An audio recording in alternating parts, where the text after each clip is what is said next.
তো আজকে ব্যারাকপুরের ওয়েদার কিন্তু আরও সুন্দর হয়ে এসছে। 4টের পর থেকে কিন্তু এরকম অন্ধকার হয়ে এসছে, আর এখন কিন্তু টিপটিপ টিপটিপ করে বৃষ্টি পড়ছে। তো বৃষ্টিটা কিভাবে বুঝতে পারবে, এই যে দেখো, এই যে দেয়ালের মধ্যে পড়ছে, দেখতেই পাচ্ছ, এই যে এটার মধ্যে পড়ছে। তো আমি হঠাৎ করে এলাম ছাদে, আর ছাদে আসার পর যে জামা কাপড় ছিল, তো সেই জন্য এলাম।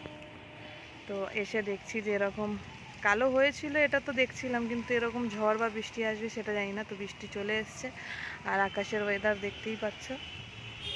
তো এই হচ্ছে ওয়েদার। এখনও অবধি তো মনে হচ্ছে যে হবে, ভালোই আসবে জোরে, কারণ খুব কালো করে এসছে মেঘটা। তো ভালো লাগলেও ছাদে থাকতে পারবো না, কারণ বৃষ্টি পড়ছে।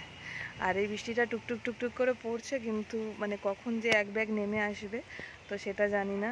কিন্তু ভালো লাগছে এটাই যে গাছপালাগুলো এত সুন্দরভাবে নড়ছে এই কালছে মেঘের মধ্যে, কিন্তু পাতাগুলো সবুজ সবুজ, খুবই ভাল লাগছে। তো এই ফাঁকে একটু হাওয়াও খেয়ে নিলাম, আর এই যে তোমাদের সঙ্গেও শেয়ার করছি এখানের ওয়েদার।